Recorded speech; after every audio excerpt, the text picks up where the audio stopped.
Do you believe a single slap can topple an entire election campaign? He thought the hospital curtain and the beeping monitors would swallow everything whole. But from the bed half a step away, someone had witnessed it all. And she wasn't just anyone. I only needed two things: a legally placed camera and a signature granting access rights. The rest? I'd let the law and the spotlight do their work.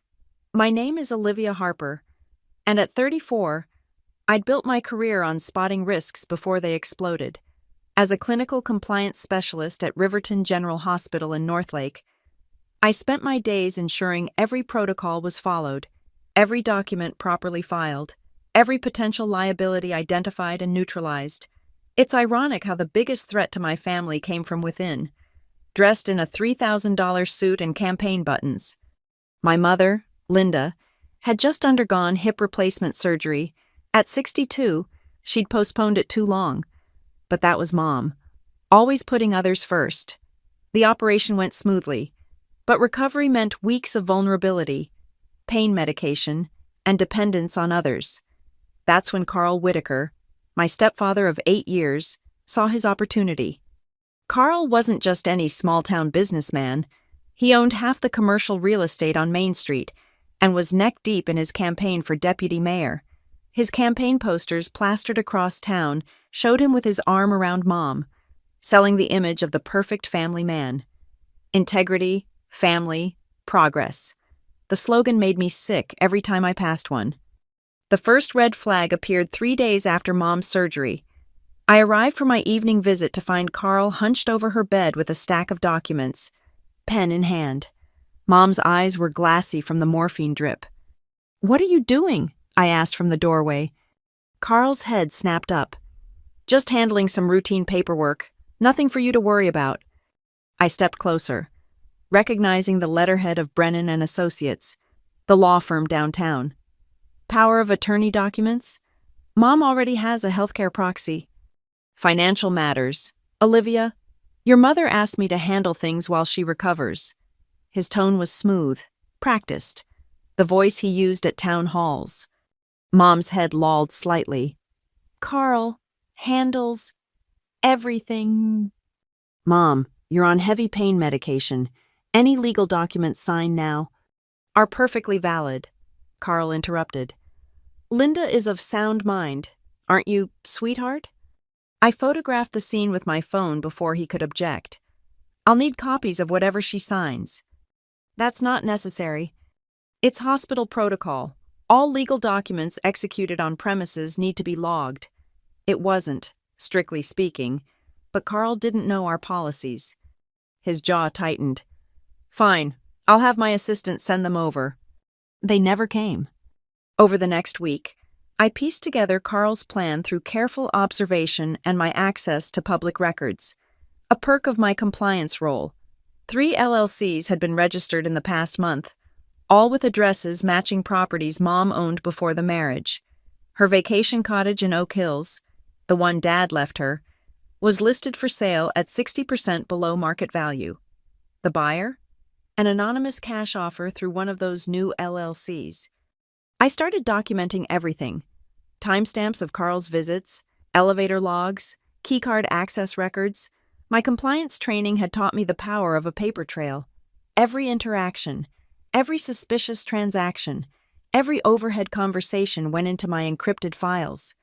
The pattern became clear. Carl was liquidating Mom's assets, funneling the money through shell companies, and making suspiciously timed donations to his campaign fund, small enough to avoid mandatory reporting, frequent enough to fund his political ambitions. "You're paranoid," my friend Jessica said over coffee. "Carl's been good to your mom." "Good to her inheritance, you mean?" "Olivia, he's about to be deputy mayor. Why would he risk that for money?" "Because he needs money to become deputy mayor. Campaign funds are drying up. His main donor pulled out last month after that zoning scandal." I knew I needed more than suspicions and paper trails. I needed proof of criminal intent, something that would hold up in court and, more importantly, in the court of public opinion. Carl had connections. The police chief was his golf buddy. The district attorney attended his fundraisers. That's when I decided to confront him directly. but strategically. I scheduled a meeting at the hospital, in Mom's room, during the shift change when the floor would be busy but not chaotic. I told Carl I had concerns about Mom's care coordination that required his input as her spouse. He arrived 15 minutes late, irritated. Mom was sleeping, her afternoon medications keeping her comfortable but drowsy. "Make this quick. Olivia, I have a campaign event at 7. I pulled out my tablet, showing him the property listings. "Why is Mom's cottage for sale?" His face darkened. "Your mother and I make financial decisions together. Mom loves that cottage. Dad proposed to her there. Sentiment doesn't pay medical bills. Her insurance covers 90%. The sale price wouldn't even cover the remaining 10% at that listing price, unless the money's going somewhere else." Carl stood abruptly, his chair scraping against the floor. "You need to mind your own business." "Mom is my business." "No," he said, stepping closer, using his height advantage. "She's my wife. I have legal authority here." Not if that authority was obtained through coercion. The mask slipped then. Just for a moment. I saw the real Carl. Not the polished candidate, but the desperate man who'd over-leveraged himself on bad investments and saw my mother's assets as his lifeline. "You have no idea what you're interfering with," he said quietly. "Back off, Olivia, for your own good." "Is that a threat?"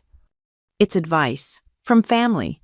He left then, but not before taking Mom's medical chart from the foot of her bed, a violation of hospital protocol that I immediately documented and reported. That night, I called my mom's old attorney, Mr. Morrison, who'd retired but still kept his license active. He listened to my concerns and gave me sobering advice. Without clear evidence of coercion or incompetence at the time of signing, those POA documents will likely stand. You need something undeniable, Olivia, something that shows his true character. I didn't know then that the universe was about to deliver exactly that, wrapped in hospital curtains and witnessed by the most unexpected ally. The next afternoon, Mom had been moved to a semi-private recovery room, 2 beds separated by a retractable curtain. The other bed appeared empty, its privacy curtain drawn. I was reviewing her insurance paperwork when Carl stormed in, his face flushed with barely contained rage. "Where are the insurance authorization forms?" he demanded without preamble. "Which forms?" I kept my voice level, professional. "The ones for transferring her care to Meadowbrook facility. They need them today." Meadowbrook was a rehabilitation center 40 miles away, coincidentally owned by one of Carl's business partners. "Mom's doctor hasn't recommended transfer. She's doing well here." "That's not your call." "Actually, without valid POA for healthcare decisions, it's not yours either." I held the insurance folder against my chest, and I'm not releasing any documents without Mom's conscious consent. Carl's hand shot out, grabbing my wrist. "Give me the damn papers!" "Let go." I tried to pull away, but his grip tightened. "You think you're so smart, don't you? Playing detective, making phone calls to Morrison." His other hand shoved my shoulder, pushing me back against the wall. "You're going to destroy everything. The campaign, this family, your mother's future." "Carl, you're hurting me." "You stubborn little—" His hand came up fast, the slap catching me across the left cheek with enough force to snap my head sideways. The sound cracked through the room like a gunshot. My ears rang, my cheek burned, the insurance papers scattered across the floor. "You're nothing," he hissed, leaning close enough that I could smell the whiskey on his breath. "Just a bitter daughter who can't accept that Mommy has a new life. Keep interfering, and I'll make sure you lose that precious job of yours. I know people on the hospital board." He grabbed the papers from the floor, shoving them into his briefcase. "Stay away from your mother until you learn some respect." He left me there, my hand pressed to my burning cheek. Vision blurred with tears I refused to let fall. The room felt impossibly quiet after his departure, just the steady beep of Mom's monitors and the whisper of forced air through the vents. "Are you all right, dear?" The voice came from behind the other bed's curtain, soft, cultured, with the kind of steel underneath that comes from years of authority. Yes, I'm sorry if we disturbed you. The curtain pulled back, revealing an elegant woman in her 70s. Silver hair perfectly coiffed despite the hospital gown. Her sharp blue eyes missed nothing as they took in my reddened cheek and defensive posture. "Eleanor Vale," she said, extending a manicured hand. "And you didn't disturb me. That man did." Eleanor Vale. I knew that name. Her late husband had donated the cardiac wing. Their name was on a bronze plaque in the main lobby. "I'm Olivia Harper. I work here, actually, compliance department." "And the patient?" "My mother." Mrs. Vale's expression hardened. "That man who struck you, her husband, I presume?" I nodded, suddenly exhausted. "Sit," she commanded, pointing to the visitor's chair beside her bed. "You look ready to collapse." I sat, and the story poured out. Carl's financial manipulation, the suspicious transactions, my fears for my mother's assets and well-being. Mrs. Vale listened without interrupting, occasionally nodding. "I've seen men like him before," she said when I finished. "They wear their cruelty like cologne, thinking power makes them untouchable." She reached for her call button. "Nurse, could you please come photograph Miss Harper's injury for the incident report?" The nurse who responded took one look at my face and immediately began following assault protocol. Photos from multiple angles, detailed documentation, questions about what happened. I answered truthfully while Carl's threats echoed in my mind. After the nurse left, Mrs. Vale smiled, a sharp, knowing expression. "You work in compliance, you said?" "Yes." "Then you understand the importance of documentation, evidence, witnesses." "Unfortunately, it's his word against mine." "Is it?" She gestured to a small black device mounted discreetly in the corner where the walls met the ceiling. "I have security concerns. A few too many aggressive reporters over the years trying to get deathbed statements about my husband's estate. My personal security system has been recording since I was admitted 3 days ago." My heart stopped. "Recording?" "Audio and video. My dear, crystal clear. That camera caught everything. The grab, the shove, the slap, the threats." She picked up her phone from the bedside table. "My lawyer will be very interested in this footage." "Mrs. Vale, I couldn't ask you to—" "You're not asking. I'm offering. That man is running for deputy mayor." She shook her head. "Not in my town. Not after what I just witnessed." She made a call, speaking quietly but firmly to someone named Daniel. When she hung up, she turned back to me. "My attorney will be here within the hour. We'll need your permission to retain and copy the footage, of course, but I maintain all rights to recordings made in my presence." Carl has connections. The police chief, the district attorney. "Local connections," she corrected. "I have state and federal ones. My nephew is an assistant U.S. attorney specializing in public corruption. My goddaughter runs the state's election commission." She patted my hand. "Your stepfather made a critical error today." "What's that?" "He assumed the only witness was powerless." Her smile turned predatory. "I haven't been powerless since 1973. Mom stirred in her bed, mumbling something incoherent. I moved to her side, adjusting her blanket, and found myself looking at her hands, the hands that taught me to be strong, to stand up for what's right, to document everything. She'd been a bookkeeper before she retired, meticulous about records. "We're going to protect her," Mrs. Vale said softly, "but first, we're going to destroy him, properly, legally, publicly." I touched my tender cheek, feeling the heat still radiating from Carl's palm print. "He'll fight back. He'll try to discredit me, say I'm vindictive, unstable." "Let him try." Mrs. Vale's phone buzzed with a text. "Daniel just arrived. He's bringing a forensic accountant and a private investigator." "Oh, and my dear? That camera system I mentioned? It's been uploading to a secure cloud server. Even if someone tried to destroy the local copy, we have backups." For the first time since this nightmare began, I felt hope. Carl thought he'd silenced me with violence and intimidation. Instead, he'd just handed us the weapon we needed. The door opened, and 3 people in expensive suits walked in, led by a man who looked like he ate corporate lawsuits for breakfast. Mrs. Vale. He nodded, then turned to me. Miss Harper, I understand we have an assault to document and a financial crime to uncover. I stood straighter, my compliance training kicking in. I have files, transaction records, a timeline. Excellent. We'll start there. He glanced at Mrs. Vale. And the video? Ready for download, every second of it. The counterattack came faster than expected.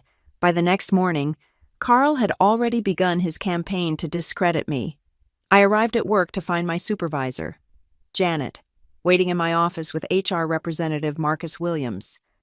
Olivia, we need to discuss a serious complaint, Marcus said, not meeting my eyes. Filed by Carl Whitaker, I guessed. Janet shifted uncomfortably. He's alleging you've been accessing patient records inappropriately, specifically his wife's financial documents. I'm her daughter. I've been listed as her emergency contact and healthcare advocate for years. He claims you're experiencing emotional instability due to your parents' divorce and remarriage. Marcus read from his tablet that you've been harassing him during his visits, creating a hostile environment for patient care. I pulled out my phone, showing them the photos the nurse had taken yesterday. This is what Carl Whitaker did to me in room 314. There's an incident report filed. Marcus paled. Janet gasped. He also called Bob Morrison, a retired attorney, spreading lies about my mental state. I continued. I have the call logs. He's trying to silence me because I discovered he's been coercing my mother to sign over her assets while she's under heavy sedation. These are serious allegations, Marcus said carefully. The board is concerned about potential negative publicity during election season. So they want me to disappear quietly? A voluntary leave of absence has been suggested, Janet said apologetically. With pay, of course, until things settle. 2 weeks, Marcus added. The board feels it would be best for everyone. I wanted to fight, but Daniel Brennan, Mrs. Vale's attorney, had anticipated this. Take the leave, he'd advised. It keeps you employed while giving us room to maneuver. Fine, I said, but I want everything in writing. The terms, the duration, and especially that this is administrative leave, not disciplinary. Marcus nodded, relieved. Of course. As I packed my office, my phone buzzed. Carl had escalated. A text from a colleague at the nurses' station. Security just got orders to flag your access card. You're not allowed in your mom's room without supervision. The isolation tactic, classic abuser methodology. But Carl had underestimated both my preparation and my allies. Every document I'd gathered was already copied and secured. Mrs. Vale had arranged for a patient advocate to visit Mom daily. And most importantly, we'd filed for an emergency protective order that morning. Not for me, but for Mom, citing elder financial abuse. That afternoon, while Carl was at a campaign rally, the story began to leak. Not through me, I was honoring my leave agreement, but through concerned hospital staff who'd witnessed the aftermath of the assault. The local blog, North Lake Truth, ran a piece. Deputy Mayor candidate questions arise after hospital incident. Carl's campaign manager called me within an hour. What will it take for this to go away? She asked bluntly. Full withdrawal from Mom's power of attorney, return of all transferred assets, and Carl stays away from both of us. That's extortion. That's negotiation. Check your email. Daniel Brennan sent the terms an hour ago. She hung up.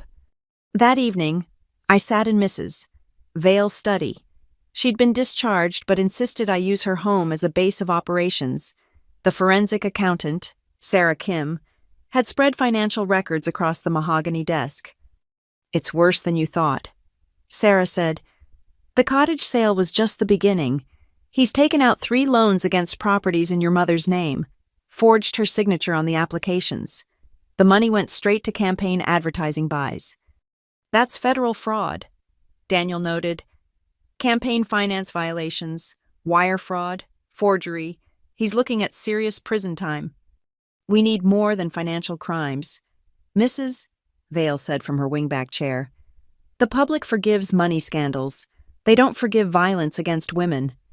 The video? I asked. Being enhanced as we speak. My security firm is preparing a broadcast quality version. My phone rang. Mom's number. Olivia? Her voice was clearer than it had been in days. Why haven't you visited? Carl said you were too busy. Mom, Carl's been lying to you. I'll explain everything.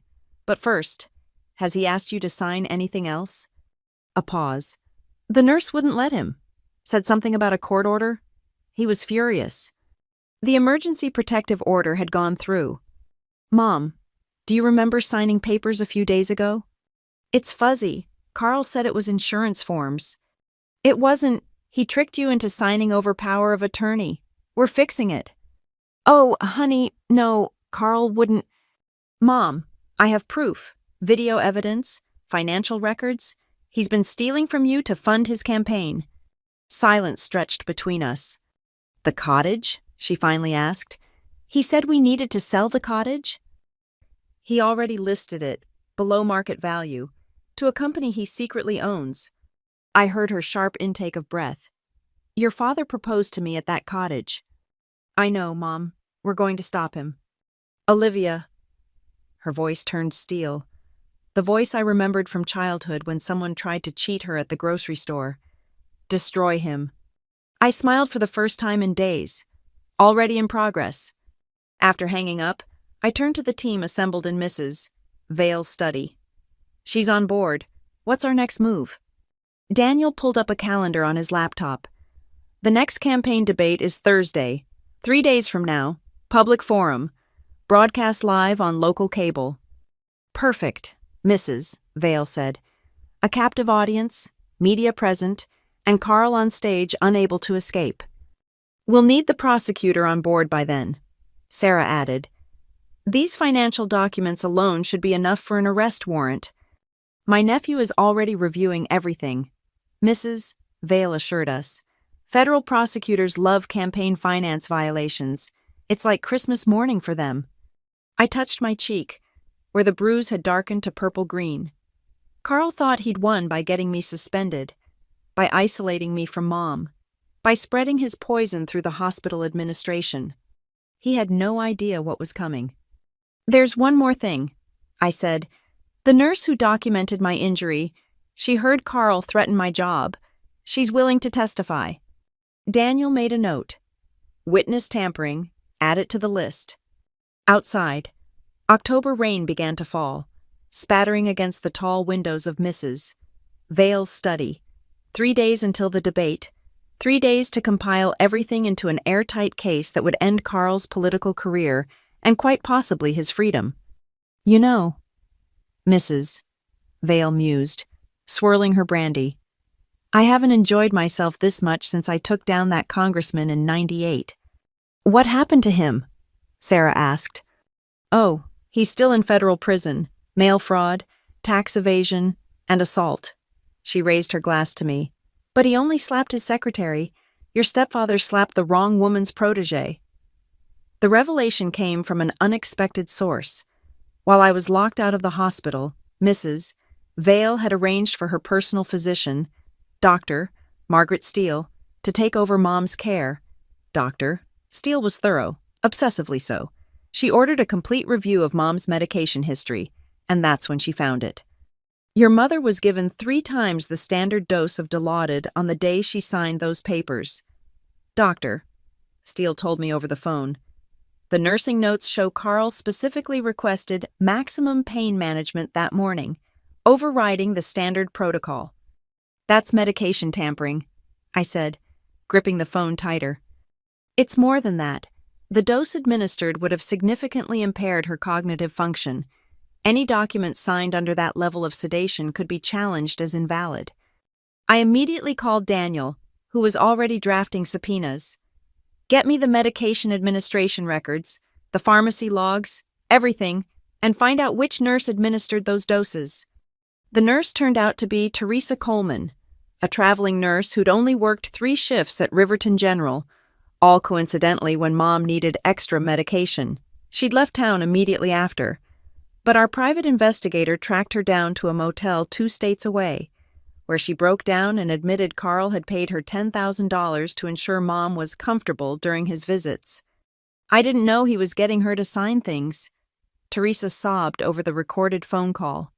"He said she was in terrible pain, that the regular nurses weren't compassionate enough." Another felony, another witness. But Mrs. Vale wasn't satisfied with just building a legal case.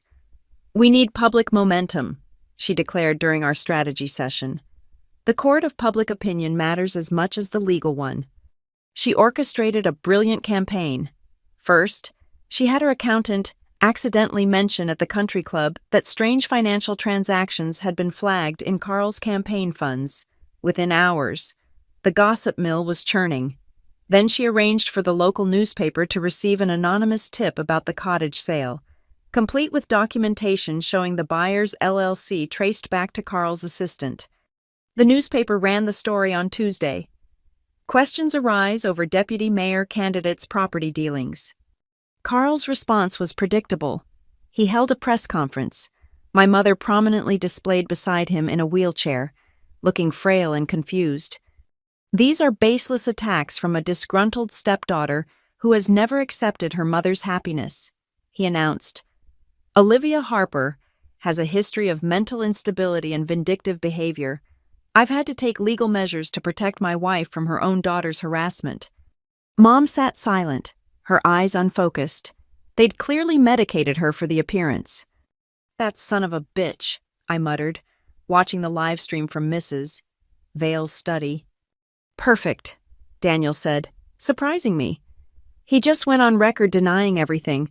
Makes the reveal so much sweeter." The investigator, Mike Torres, had been busy. He'd pulled security footage from the hospital parking garage showing Carl meeting with Teresa Coleman, passing her an envelope.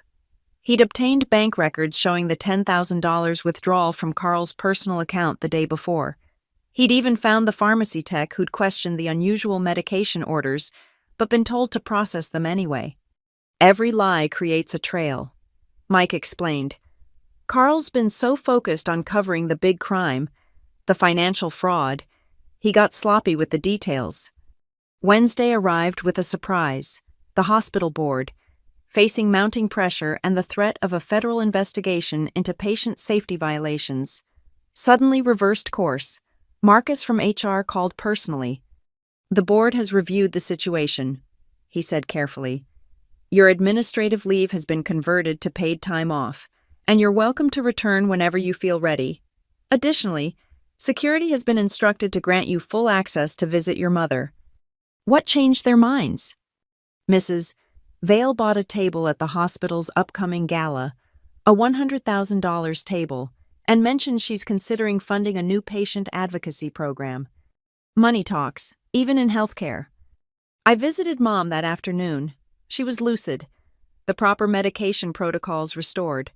Carl had been barred from her room by the protective order, though he'd sent flowers, a massive arrangement that screamed desperation. "I remember more now," Mom said, holding my hand. "The papers, the pressure, he kept saying it was for our future, that the campaign would make us important people. Mom, I need you to do something tomorrow, during the debate." "Anything." I explained the plan. Her eyes widened, then narrowed with determination. "That bastard drugged me?" "We have proof," the nurse confessed. "The pharmacy records show everything." She squeezed my hand harder. "Your father would be proud of you. Olivia, standing up to a bully." That evening, final preparations were made. The prosecutor, Mrs. Vale's nephew James, had expedited the warrant. It would be signed by a federal judge Thursday morning, ready for execution during the debate. "We have him on federal wire fraud, campaign finance violations, elder abuse, and conspiracy to commit medical battery," James summarized. "That's 15 to 20 years minimum." Sarah had finished the forensic accounting. Total theft and fraud, $1.8 million, including the attempted cottage sale, the fraudulent loans, and the campaign fund diversions. Daniel had prepared the media packets, USB drives containing the video of Carl assaulting me, the financial evidence, and Teresa Coleman's confession. They'd be distributed to every media outlet the moment Carl took the stage. "You realize," Mrs. Vale said, pouring champagne despite the circumstances, "tomorrow will end him, completely. No recovery, no spin, no second chances." I thought about the bruise on my cheek, now fading to yellow-green, about Mom's confusion and fear, about Carl's smug certainty that power and connections made him untouchable. "Good," I said, accepting the champagne. "Some people deserve their endings." Mrs. Vale raised her glass. "To paper trails and patient advocacy." "To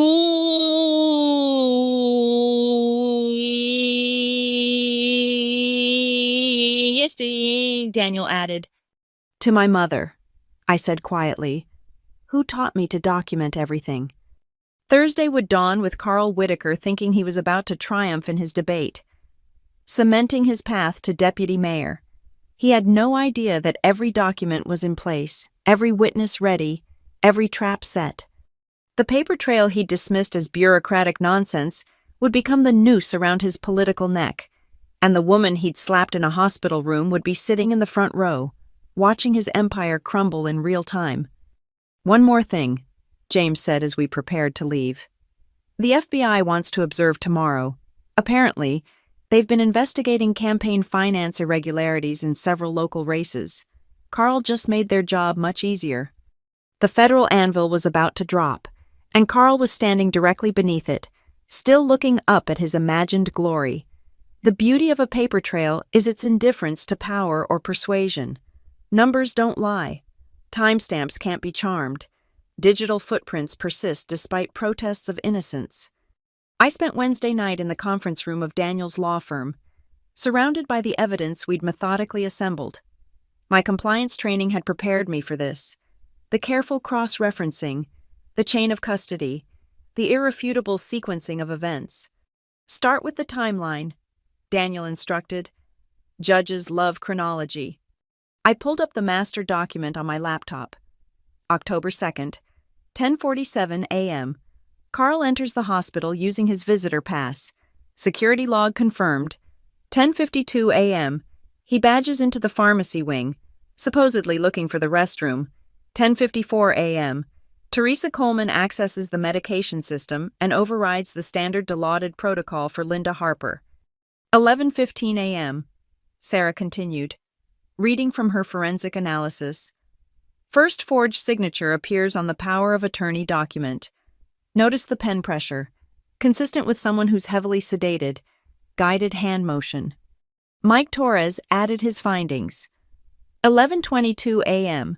Building security camera shows Carl in the main lobby, making a call.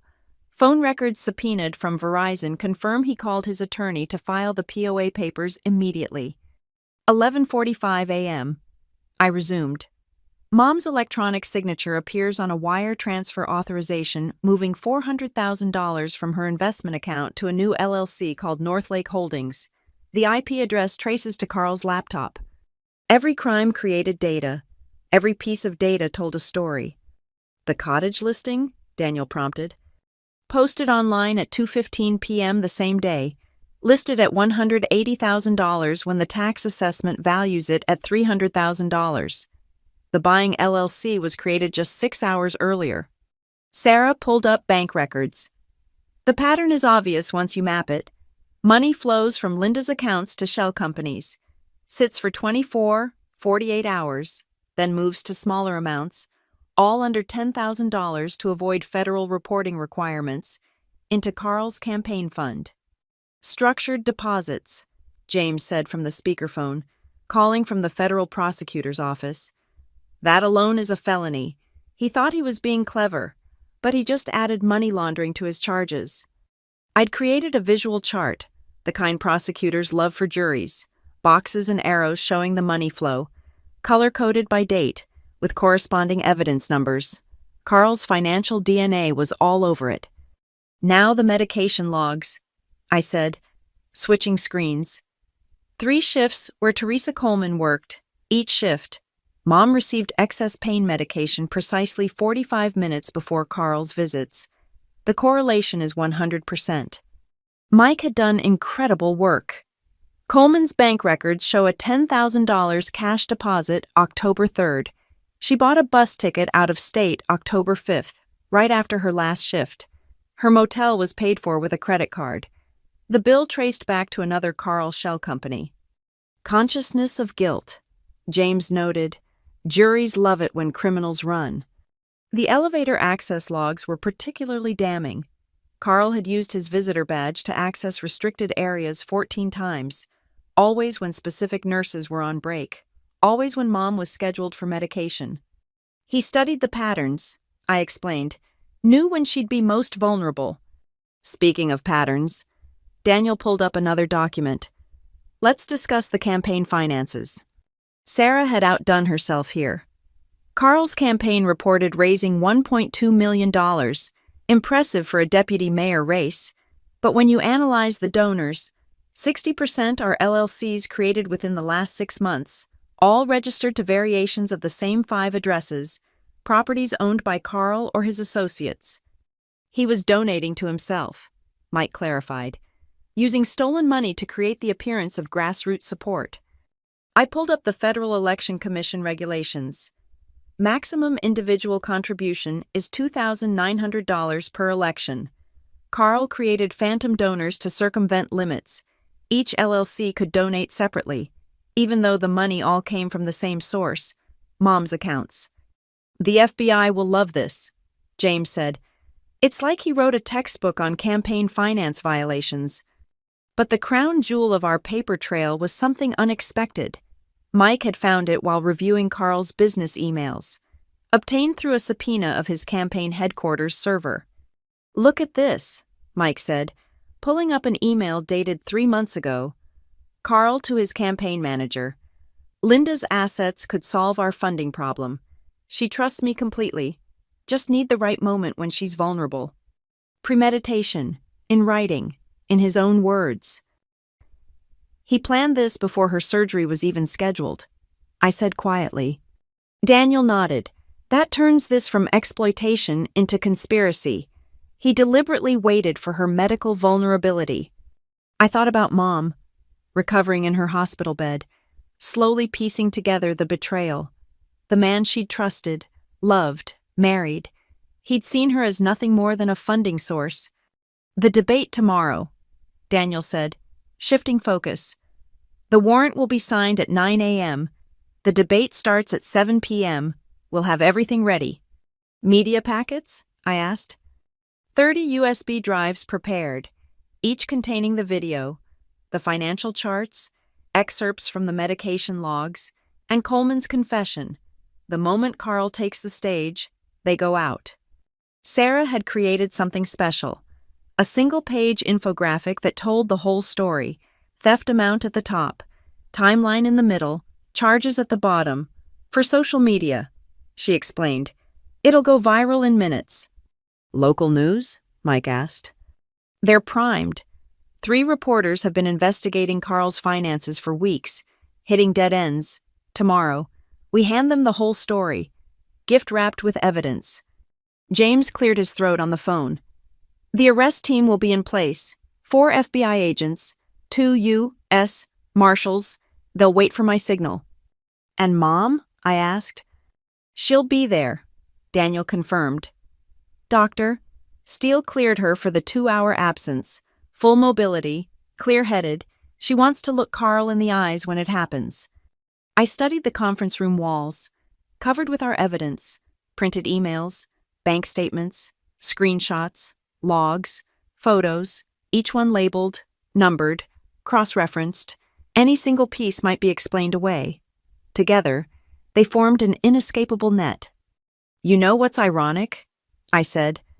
Carl always bragged about leaving no paper trail, doing everything with handshakes and verbal agreements in his real estate deals.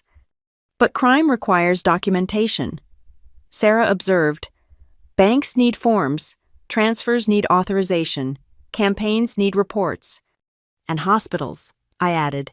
Document everything. My phone buzzed. A text from Mom. Ready for tomorrow? Wearing my Navy suit? The one from Dad's funeral. Seems appropriate for another burial. Mrs. Vale had been quiet during our review, but now she stood. Gentlemen, ladies, you've built something magnificent here. Not just a case, but a monument to the principle that evidence matters more than influence. She walked to the window, looking out at North Lake's skyline, where Carl's campaign posters decorated every other streetlight. Tomorrow, those posters become historical artifacts, the last trace of Carl Whitaker's political ambitions. I joined her at the window. He could have just been a mediocre businessman with an ego. Instead, he chose to be a criminal. The paper trail doesn't care about his choices. Mrs. Vale replied. It only cares about his actions, and his actions, my dear, have been extensively documented. Carl's counteroffensive began at dawn Thursday. I woke to 17 missed calls and a text from Janet. Check the news, now. The morning show had Carl live in studio. My face plastered on the screen behind him. Specifically, an old photo from my college years at a protest, carefully cropped to look aggressive. Olivia Harper has a history of radical behavior, Carl said smoothly. She's never accepted her mother's remarriage. Now she's fabricating evidence, manipulating hospital records, trying to destroy our family. The host, clearly prepped with Carl's talking points, nodded sympathetically. You're saying this is a vendetta? I'm saying a disturbed woman with access to confidential systems is weaponizing them against her mother's husband. I've filed complaints with the hospital board, the state medical licensing board, and the FBI about her illegal access to private records. My phone rang immediately. Marcus from HR. Olivia, the board is in emergency session. Carl's lawyer just delivered a cease and desist order and threatened a $50 million lawsuit against the hospital. For what? Allowing you to steal patient data. They want you terminated immediately. Marcus, I have everything documented. Every access was legitimate. I know, but the board is panicking. The chairman is friends with Carl. They've scheduled a vote for noon about your termination. I hung up and called Daniel.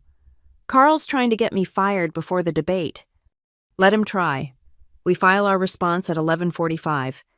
The board will have to table any action pending legal review. But Carl wasn't done. By 9 a.m., a process server found me at Mrs. Vale's house with an emergency restraining order. Carl was seeking to bar me from the debate venue, claiming I posed a threat to his safety. This is desperate, Daniel said, reviewing the filing. He's throwing everything at the wall. He knows something's coming. Mrs. Vale observed. Wounded animals are always the most dangerous. The hearing was set for 2 p.m., 5 hours before the debate. Carl was trying to tie us up in court, prevent us from attending. I'll handle the hearing, Daniel said. You focus on the media packets. But at 10 a.m., we got hit with something unexpected. Mike burst into the war room. We have a problem. Teresa Coleman just recanted her confession. What? She's claiming we coerced her, that she was confused, that Carl never paid her anything. She's hired a lawyer, one of Carl's golf buddies. Sarah's fingers flew over her laptop. Her bank account just received a $50,000 wire transfer from another LLC, posted an hour ago. He's buying her silence, I said. Too late. James's voice came through the speakerphone. We have her original recorded confession, the bank records, the video surveillance. She can recant all she wants. The evidence stands. But the damage to public perception was immediate. Carl's campaign released a statement. Key witness admits lying about Carl Whitaker. Stepdaughter's conspiracy collapses. Social media exploded. Carl's supporters attacked me relentlessly. Someone posted my address. Death threats started arriving in my inbox. Stay focused. Mrs. Vale commanded. This is desperation disguised as strength. At 11:30, another blow, the hospital board voted, 8-3, to terminate my employment effective immediately. My access was revoked. My email deleted. My decade of service erased. Janet called, crying. I'm so sorry. Olivia, the chairman gave us no choice. He said it was this, or Carl sues the hospital into bankruptcy. I sat in stunned silence. My career, my identity, gone. Perfect, Daniel said. I stared at him. Perfect? Wrongful termination, retaliation, violation of whistleblower protections. You just became a multimillionaire. Olivia, the hospital will settle for 7 figures minimum. I don't want money, I want justice. You'll get both. Mrs. Vale said. She made a call. Channel 7? Yes, I have a story about the hospital board's emergency meeting. Very interesting timing, wouldn't you say? By noon, the narrative was shifting. Hospital fires employee who reported elder abuse ran on 3 news sites. The 2 p.m. hearing was a circus. Carl's lawyer argued I was a clear and present danger, citing my history of instability and recent termination for cause. Daniel destroyed him. Your Honor, Miss, Harper has no criminal record, no history of violence, and was terminated this morning in clear retaliation for reporting elder abuse. Mr. Whitaker, however, Daniel placed a folder on the judge's bench, is the subject of an active FBI investigation for financial crimes. The judge's eyebrows rose. FBI investigation? Additionally, Daniel continued, we have video evidence of Mr. Whitaker physically assaulting Miss Harper in a hospital room. Would you like to see it? Carl's lawyer objected frantically, but the judge allowed it. The courtroom watched in silence as the enhanced video played, Carl's hand striking my face, the sound crisp and clear. Motion denied, the judge said coldly. And Mr. Whitaker, I'm forwarding this video to the district attorney's office. Carl stormed out, his face purple with rage. As he passed, he hissed, You're finished. After tonight, you'll have nothing. We'll see, I replied. By 5 p.m., the media had the story. Deputy mayor candidate caught on video assaulting woman, spread across social media. Carl's campaign issued denials, claimed deep fakes, threatened lawsuits. But momentum had shifted. 3 former employees of Carl's real estate company came forward with their own stories of intimidation. A city councilman withdrew his endorsement. Mom called from the hospital. The news is on. They're showing the video. Are you okay? I'm better than okay, doctor. Steele gave me a mild stimulant. Perfectly safe. She says, I want to be completely alert tonight. You don't have to come, Mom. It might be too stressful. Olivia, she interrupted. He drugged me, stole from me, and hit my daughter. I wouldn't miss his destruction for the world. At 6 p.m., we gathered in the parking lot of the North Lake Civic Center. Mom in her navy suit, walking with a cane but steady, Mrs. Vale in elegant black, looking like an avenging angel, Daniel with his briefcase of evidence, Mike with the media packets, Sarah with her laptop, ready to upload everything. FBI agents in unmarked cars, U.S., marshals by the exits, local reporters with cameras ready. Everyone knows their role? Daniel asked. Nods all around. Then let's go watch Carl Whitaker end his own career. Mrs. Vale said. As we entered, Carl was already on stage for sound check, confident and commanding. He saw us and froze, just for a moment, before recovering his politician's smile. He still thought he could win this. He still believed his connections, his threats, his money could save him. In exactly 1 hour, he would learn otherwise. The paper trail we'd built, the witnesses we'd gathered, the evidence we'd compiled, it was all about to converge in one devastating moment. Carl had started this war with a slap. We were about to end it with the truth. The North Lake Civic Center was packed, 700 seats, all filled, with standing room only in the back. The debate stage was set with 2 podiums, bright lights, and a moderator's table where Patricia Wells from Channel 7 shuffled her question cards. We took our seats in the front row. Impossible to miss. impossible to ignore. I sat between Mom and Mrs. Vale, with Daniel on the aisle. The FBI agents were scattered throughout the audience, invisible in their calculated normalcy. The media packets had been distributed to every reporter during the reception. Carl entered from stage left at 7 p.m. sharp, waving to supporters, his campaign smile perfectly calibrated. His eyes found us immediately, and I saw the micro-expression, a flash of uncertainty before the mask reformed. His opponent, Rebecca Torres, entered from stage right, a city councilwoman with 20 years of experience. She'd been trailing in polls until this morning's news broke. "Good evening, Northlake." Patricia began. "Tonight's debate focuses on leadership, integrity, and vision for our city's future." The first 20 minutes were standard political theater. Infrastructure, budget allocations, school funding. Carl performed well, his prepared answers smooth and practiced. You'd never know he was under FBI investigation. Then Patricia shifted. "Mr. Whitaker, this morning a video surfaced showing you in a physical altercation at Riverton General Hospital. How do you respond?" Carl didn't hesitate. That video has been manipulated by political opponents desperate to stop real change in Northlake. My stepdaughter, who was terminated today for stealing hospital records, has orchestrated a smear campaign. "Mr. Whitaker," Patricia interrupted, "are you saying the video is fake?"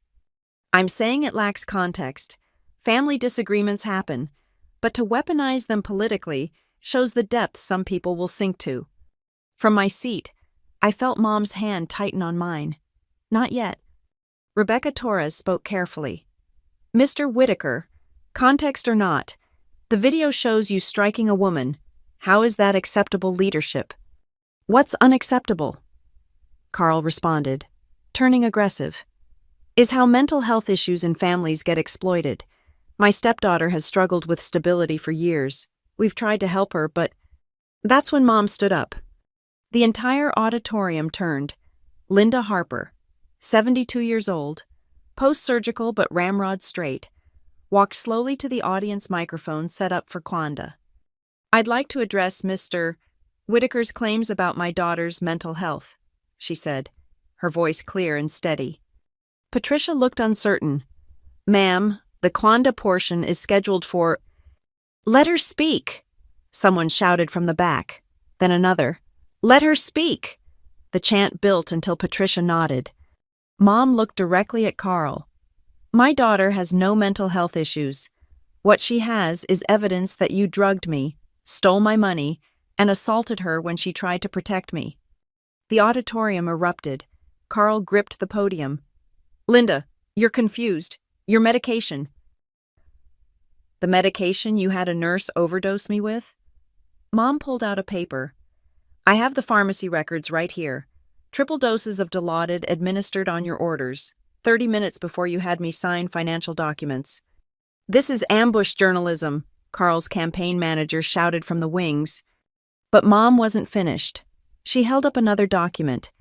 "This is a notarized statement revoking all power of attorney granted to Carl Whitaker, signed today, in front of 3 witnesses, while completely lucid." Daniel stood then, his voice carrying over the chaos. "Mr. Whitaker, you've been served." He held up a federal warrant. "FBI agents are here to arrest you on charges of wire fraud, money laundering, campaign finance violations, and conspiracy to commit elder abuse." The audience gasped as 4 agents moved toward the stage. Carl looked frantically for exits, but U.S. Marshals blocked each one. "This is ridiculous," Carl shouted into his microphone. "This is political persecution. I'm being set up by..." Sarah's fingers moved on her laptop. Suddenly, the Civic Center's main screen, meant for displaying candidate information, lit up with Carl's email. "Linda's assets could solve our funding problem. She trusts me completely. Just need the right moment when she's vulnerable." Then bank records. Transfer after transfer from Mom's accounts to shell companies to campaign funds. The forensic accounting chart. Clear and damning. Then the video. Not the slap this time. The full recording. Carl grabbing me, shoving me, threatening my job, saying he'd destroy me if I interfered. The audience sat in stunned silence, watching Carl Whitaker reveal himself in his own words and actions. Rebecca Torres stepped away from her podium, giving the agents clear access to Carl. "You can't do this here," Carl protested as they approached. "I'm in the middle of a debate." Actually, James, the federal prosecutor, had appeared beside the stage. "This is the perfect venue. Financial crimes affect the entire community. They should see justice served."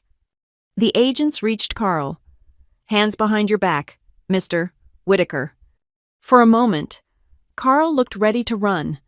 Then his shoulders sagged. The mask finally, completely, fell. As the handcuffs clicked, he turned to me with pure hatred. "You destroyed everything." "No," I said, loud enough for the microphones to catch. "You did. I just documented it." They led him out through the center aisle, past 700 witnesses, past rolling cameras, past the shattered remains of his political ambitions. His campaign manager tried to follow but was stopped by another agent. She was being arrested too, for conspiracy. Patricia Wells, ever the professional, returned to her microphone. "Ladies and gentlemen, this concludes tonight's event. Miss Torres, as the only remaining candidate, I withdraw from the race," Rebecca announced. "Northlake needs a clean slate. Let's hold a new election, with new candidates, free from any association with this corruption." The audience erupted in applause. Mom made her way back to me, exhausted but triumphant. "How did I do?" "Perfect," I said, hugging her carefully. "Mrs." Vale stood, adjusting her pearl necklace. "Well, that was satisfying, though I do think the handcuffs were a nice touch." Mike appeared with his phone. "It's already trending. #Northlake debate, #Carl cuffed, #Elder Justice. The video has 2 million views in 10 minutes. A reporter pushed forward. "Miss Harper, how does it feel to see your stepfather arrested?" I thought about the question. How did it feel? Relief? Vindication? "It feels like justice," I finally said. "And justice doesn't care about feelings. It cares about facts. Tonight, the facts won." As we left the Civic Center, I saw the campaign posters being torn down by volunteers. Carl's smiling face, his promises of integrity and family values, crumpled and discarded. Daniel walked beside me. "The hospital called. The board held another emergency vote. They're offering you reinstatement with full back pay, a promotion, and a formal apology." "Tell them I'll think about it," I said, "after they fire the chairman who tried to protect Carl." "Already done. He resigned an hour ago." Mrs. Vale's car pulled up, her driver holding the door. "Celebration dinner? I'm thinking champagne and revenge served cold." Mom laughed, the first real laugh I'd heard from her in months. "I think we've had enough revenge for one night." "Never enough when it's this well documented." "Mrs." Vale replied with a wink. As we drove away, I looked back at the Civic Center where news vans were still gathering, their bright lights illuminating the truth we'd dragged into the open. Carl had thought he was untouchable, protected by power and connections. He'd forgotten the fundamental rule of the digital age: everything leaves a trace. And I'd learned to follow every single one. The handcuffs clicked with a finality that echoed through the Civic Center. Carl Whitaker, the man who'd terrorized my mother and assaulted me, was being led away by FBI agents while 700 witnesses watched in stunned silence. "You can't do this," Carl shouted one last time, twisting to look back at us. "This is entrapment. Set up." The federal prosecutor, James, stepped forward with practiced calm. "Mr. Whitaker, you have the right to remain silent. I suggest you use it." As they reached the exit, Carl made one final attempt at control, turning to address the cameras. "This is a conspiracy." The agents pulled him through the doors, cutting off his words. The heavy doors swung shut with a thunderous bang that seemed to punctuate the end of his political career, his freedom, and his facade of respectability. Patricia Wells, the debate moderator, stood frozen at her podium for a moment, before her journalistic instincts kicked in. Ladies and gentlemen, we've just witnessed an unprecedented event in Northlake's political history, the arrest of a candidate during a live debate on federal charges. The audience erupted, some cheering, others arguing, most simply stunned. Reporters rushed toward us, but Mrs. Vale's security team had already formed a protective barrier. "Miss Harper," a journalist shouted, "will you be pressing additional charges?" Daniel stepped forward, ever the professional. "My client will be cooperating fully with federal prosecutors. Any additional charges will be determined by the U.S. Attorney's Office." Mom gripped my arm, her strength surprising.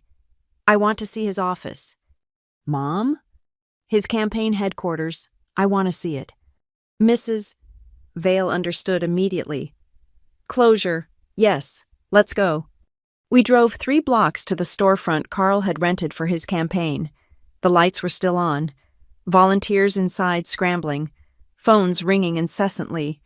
Through the window, we could see them pulling down posters, shoving documents into boxes, destroying evidence they didn't know we already had. 6 months ago, he stood here and announced his candidacy. Mom said quietly, I stood beside him, believing his lies about building a better future. "You couldn't have known," I said. "No, but I should have listened to you. You saw through him from the beginning." A young volunteer came out carrying a box, saw us, and stopped dead. "Mrs. Mrs. Harper." "Burn it all," Mom told him. "Every poster, every button, every lie he printed, burn it." The volunteer nodded and hurried away. My phone buzzed with a text from Sarah. "Check the news." The video of Carl's arrest had already gone viral. 3 million views in an hour, the headline on CNN. "Candidate arrested mid-debate in unprecedented federal takedown." But it was a smaller story that caught my attention. The traveling nurse, Teresa Coleman, had been arrested at the state border trying to flee. The $50,000 Carl paid for her silence had become evidence of witness tampering. "She'll testify now," Daniel predicted. "Facing federal charges herself. She'll cooperate fully." We returned to Mrs. Vale's estate for what she called a proper celebration. The champagne was vintage, the satisfaction even richer. "You know what the best part is?" Mrs. Vale mused, swirling her glass. "He did this to himself, every forged signature, every shell company, every threat. He built his own prison." "The paper trail," I agreed. "He never thought anyone would follow it." Mom had been quiet, processing everything. Finally, she spoke. "The cottage, can we get it back?"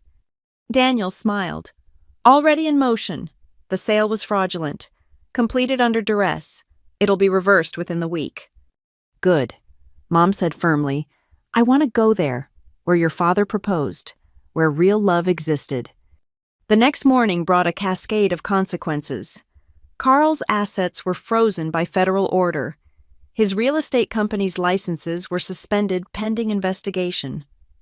3 more women came forward with stories of harassment and intimidation. The hospital board officially apologized and offered me a significant settlement, which I accepted with the condition that they implement new protocols for protecting vulnerable patients from financial exploitation. "You could have asked for more," Daniel said. "I got what I wanted. Systemic change and Carl in custody." The trial would take months, but the outcome was certain. With Teresa Coleman's testimony, the video evidence, and the paper trail we'd assembled, Carl faced 25 to 30 years in federal prison. At the sentencing 6 months later, Carl's attorney pleaded for leniency, citing his client's previous good standing in the community. Judge Harrison, a federal judge known for his intolerance of financial crimes, wasn't moved. "Mr. Whitaker, you held a position of trust. You were a husband, a stepfather, a candidate for public office. You betrayed every one of those roles. You drugged an elderly woman, stole her life savings, and assaulted her daughter when she tried to protect her mother." Carl stood in his orange jumpsuit, shackled, a shadow of his former self. Furthermore, the judge continued, you attempted to corrupt our electoral process, using stolen funds to finance your political ambitions. You represent everything wrong with those who believe power places them above the law. The sentence, 28 years in federal prison, no possibility of parole for 15 years, full restitution of all stolen funds, and a lifetime ban from holding any fiduciary position. The gavel came down with decisive finality. As we left the courthouse, Mom stopped on the steps where Carl had once announced his candidacy. It's over, she said, more statement than question. It's over, I confirmed. Mrs. Vaughn, who'd attended every day of the trial, smiled her sharp smile. Oh, my dear Linda, it's not over. It's just beginning. You're free now. Free to live without fear, without lies, without him. Mom straightened, the weight of months lifting from her shoulders. You're right. This isn't an ending. It's a liberation. We drove to the cottage that afternoon, the one Dad had proposed in, the one Carl had tried to steal. Mom stood in the garden, looking at the roses Dad had planted years ago, still blooming despite the neglect. Your father always said documents don't lie. She said, bank statements, contracts, recordings, they tell the truth when people won't. Is that why you taught me to document everything? She smiled. That, and because I knew someday you might need to fight someone who thought they were untouchable, I just never imagined it would be to protect me. The sunset painted the cottage golden, and for the first time since Carl's campaign began, we felt peace. Carl Whitaker had thought a slap would silence me. Instead, it had awakened an army of truth-seekers, armed with evidence and righteous fury. He'd thought his connections would protect him. Instead, they'd become co-conspirators in his downfall. He'd thought power meant impunity. He'd learned, in handcuffs and headlines, that justice might be slow, but it was inexorable. And I'd learned that sometimes the best revenge isn't dramatic or violent. It's methodical, legal, and thoroughly documented. The paper trail always wins in the end. Thank you so much for listening to this story of justice served cold and documented thoroughly. I'd love to know where in the world you're listening from. Drop a comment below and let's connect. If this story of standing up to corruption resonated with you, please subscribe to the channel and share your own thoughts about fighting for what's right.